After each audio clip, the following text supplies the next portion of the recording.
My name is Mark Rose. I've lived at Manor Farm House now for almost 2 years.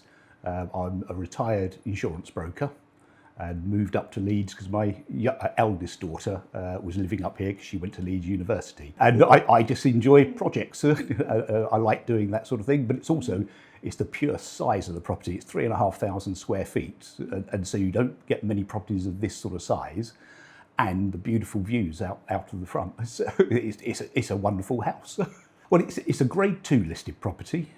It was built in 1738 by Elizabeth Hastings, Lady Elizabeth Hastings.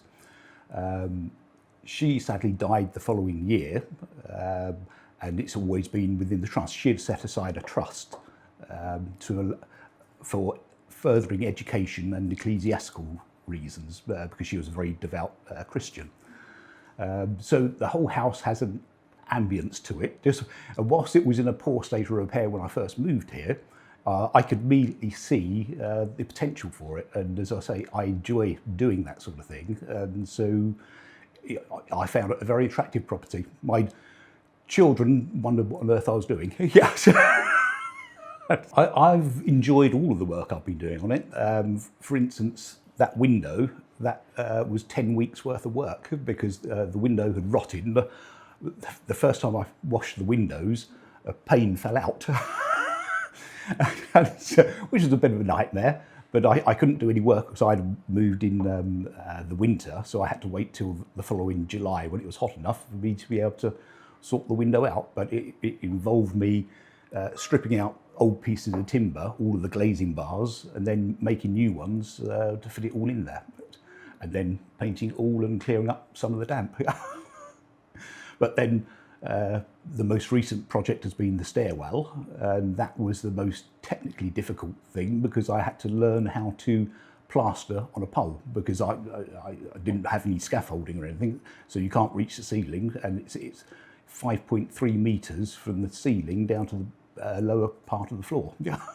So I've taught myself some new skills. I've always done small bits of plastering, but then Annabelle, my eldest daughter, now lives here with her partner as well, and I had to do up the what we call the north wing, which is where she's living, and that again was quite testing because a lot of the plaster had fallen off the walls and the ceilings were in a poor state of repair. The bathroom wasn't working, the taps weren't working, the drainage was an issue, the windows were in very poor condition, and all the plaster work again was falling off. So it's just the fact that it's livable in, and she actually loves it there. So I enjoy something that's a challenge. I love my DIY, and so I've done up various houses over the years.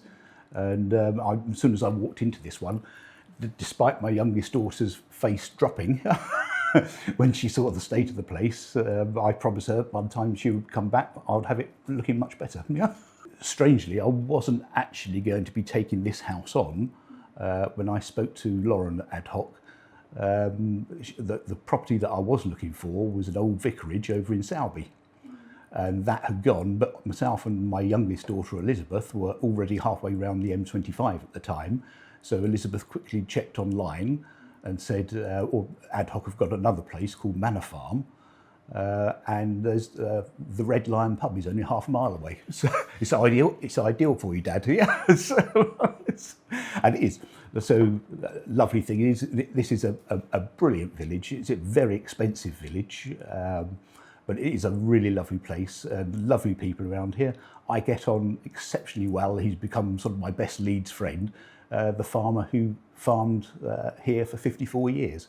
And he comes in every 10 to 14 days just to come in and have a couple of hour chat, because I was heavily involved in the farming industry on the insurance side of things, looking after farms and growers. And so we hit it off, and then I've got some wonderful neighbours immediately next door that like to go for a beer down the Red Lion. So it is a really nice village, and I love living. You've got local stores, plenty of walking in the area. So my other hobby other than DIY is walking. The most difficult is probably the stairwell, simply because of the height from ceiling to floor is about 5.3 metres. And so you can't reach there to really skim plaster everything. So I had to do it using a pole, which is something I've never done before. I've plastered ordinarily, but normally you can reach up to a ceiling and plaster it and just stand on a small platform. But with the stairwell, because you can't put anything on the stairs, you can't do that. So, but that was a project that did end up taking 3-4 months to complete, but it was worth it in the end because it's the centre of the house, and it was very, very scruffy, and sort of bits of ceiling had fallen down. The walls were all very rough and quite nasty, and so it just needed tender loving care.